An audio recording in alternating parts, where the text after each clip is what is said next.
Bonjour, Bruno Richard, nous sommes horticulteurs dans la région de Bordeaux, près de Saint-Émilion. Profitez pleinement des phalaenopsis. Il est nécessaire de les arroser une fois par semaine, environ la moitié d'un verre comme ceci ou l'équivalent d'une tasse à café, une fois par semaine. Attention, il faut utiliser uniquement de l'eau déminéralisée ou de l'eau de pluie à température ambiante. Vous pouvez rajouter de l'engrais, si vous en avez de l'engrais liquide que vous rajoutez dans votre eau d'arrosage une fois tous les 15 jours. L'apport d'engrais, vous avez deux options. Soit si vous avez en stock de l'engrais liquide, vous pouvez l'utiliser, mais ce qui est préférable, c'est d'utiliser ce que l'on appelle un bouchon d'engrais à libération lente, qui en fait se libère aux besoins de la plante. C'est la plante qui puise sa nourriture dans ce petit bouchon. Vous l'introduisez dans le pot en faisant un petit tour, en veillant à ne pas abîmer les racines. Vous l'introduisez dans le pot, vous le recouvrez à peine de terre, et lorsque vous allez arroser, l'engrais va se libérer. Donc c'est beaucoup plus commode et plus facile d'utilisation. Et bien sûr, ces bouchons d'engrais, vous les trouverez au Serre de Val d'Or. Ensuite, l'emplacement de ces plantes, c'est le maximum de lumière, à des températures d'appartement, 18-20 degrés, voire plus, mais surtout pas de soleil direct.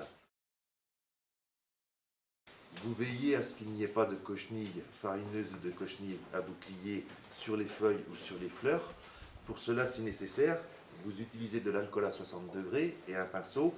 Vous nettoyez, souvent c'est l'arrière des fleurons, vous nettoyez l'arrière des fleurons ou vous passez sur les feuilles. Pour avoir une nouvelle floraison, une induction florale, il est nécessaire de faire ce qu'on appelle une thermopériode, c'est-à-dire de changer la température normale de la plante vers une température plus basse. Pour cela, dans votre région, l'idéal c'est de placer les plantes en extérieur du 15 mai jusqu'au 15 septembre, lorsque les températures nocturnes et diurnes sont supérieures environ à 15 degrés. Pendant cette période-là, veillez à ce qu'il n'y ait pas de soleil direct sur les plantes, pas de pluie non plus qui tombe sur les plantes, et ainsi vous provoquerez l'induction florale. Maintenant, je vais vous montrer comment éventuellement rempoter vos phalaenopsis, en sachant que les rempostages s'effectuent tous les 2 ans, voire tous les 3 ans, à condition bien sûr que les plantes aient fait de nouvelles feuilles. Si les plantes n'ont pas fait de nouvelles feuilles, surtout ne les rempotez pas. Veillez aussi à l'état racinaire de vos plantes. Les phalaenopsis sont toujours dans des pots transparents et les racines doivent être vertes. Si elles sont blanches, c'est un manque d'eau. Si elles sont brunes ou marron, c'est un excès d'eau. Si elles sont blanches, donc un manque d'eau, vous rapprochez vos fréquences d'arrosage. Si elles sont brunes, là, il faut espacer les fréquences d'arrosage. Et si vraiment les racines sont pourries, il faut dépoter et re-rempoter à nouveau en supprimant toutes les racines pourries. Pour l'empotage, c'est pas compliqué. Utilisez un diamètre de pot de 2 cm supérieur au pot actuel. Vous disposez un petit peu de terreau dans le fond du pot et ensuite vous complétez le remplissage du pot. Vous centrez bien la plante au milieu du pot, vous tassez sans piler, uniquement un bon tassage. Vous gardez la hauteur du terreau à hauteur du pot et ensuite vous arrosez copieusement. Il faut absolument réhumecter la plante et le terreau après empotage. C'est ce qui scellera ce qu'on appelle la plante. Évitez que de l'eau stagne dans le cœur de la plante pour éviter que le cœur pourrisse. Et ensuite, vous recommencez les fréquences d'arrosage de toutes les semaines. Voilà, bonne réussite. Moi, j'ai eu des soucis avec une orchidée. Le cœur s'est mis à pourrir. Ça, c'est lié à un excès d'eau dans le cœur de la plante. Il faut absolument éviter que de l'eau tombe dans le cœur de la plante. Si c'est le cas, il faut supprimer cet excès d'eau dans le cœur de la plante. Et souvent, c'est une eau qui est froide, qui blesse, parce que le cœur de la plante n'est pas visible et vraiment au centre des feuilles. Donc à éviter toujours d'avoir de l'eau dans le cœur de la plante, surtout éviter. Et sinon, une fois, j'ai fait une énorme bêtise, mais je ne sais pas laquelle. mis une orchidée à la maison et tout d'un coup, tous les petits boutons du haut se sont mis à jaunir et à tomber. Alors En ça, 3-4 jours. c'est pas forcément de votre faute. Ça peut être une plante qui a eu ce que l'on appelle un coup de froid, qui peut être chez vous bien sûr, mais qui peut être aussi dans la logistique de transport. C'est-à-dire que la plante a voyagé dans des camions trop froids où elle a eu une période de froid. Et généralement, les boutons, ce qu'on appelle coulent, ils deviennent jaunes et ils se décrochent et ils ne s'ouvrent pas. Alors, ça peut être un coup de froid, ça peut être aussi un excès d'eau et que les racines sont pourries. C'est pour ça que précédemment, j'ai signalé qu'il fallait bien surveiller l'état racinaire de votre plante. Car si les racines sont pourries, bien sûr, la tige florale n'est plus alimentée et donc les boutons coulent.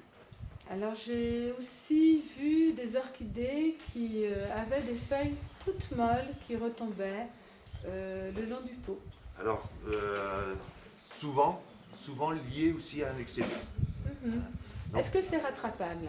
alors, le manque d'eau est rattrapable, l'excès d'eau est beaucoup plus difficile.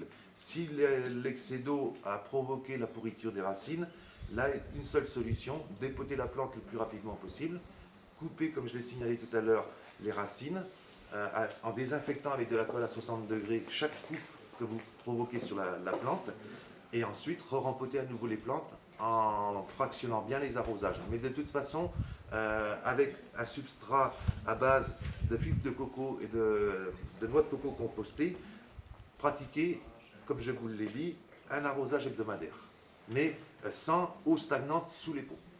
Et sinon, quand l'orchidée a fini de fleurir, qu'est-ce que je dois faire? Rien. Comme ça, c'est plus facile. Ah, on m'avait dit qu'il fallait couper à 3 yeux. C'est vrai, c'est écrit dans la bibliographie de l'orchidée, c'est aussi beaucoup dit par les professionnels, mais on s'est aperçu qu'une orchidée dans de bonnes conditions de végétation peut vous offrir une deuxième floraison. Alors soit elle refleurit sur la première tige florale à son extrémité, et ça c'est dommage de s'en priver, ou éventuellement elle peut également refleurir sur les axillaires. Donc par expérience, moi je vous conseille, même si ce n'est pas très esthétique pendant un certain temps, je vous conseille de ne plus couper les tiges et de profiter d'une deuxième, voire d'une troisième floraison.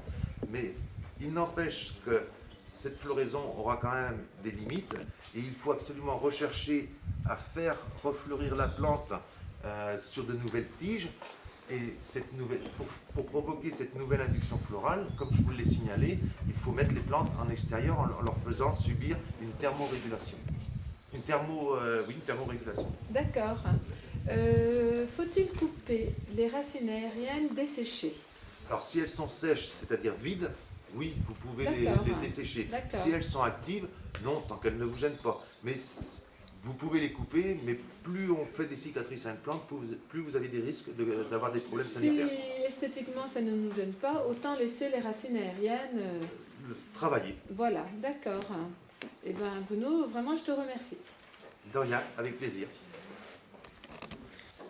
Voilà, j'espère qu'avec ces quelques conseils, vous profiterez pleinement de votre phalaenopsis.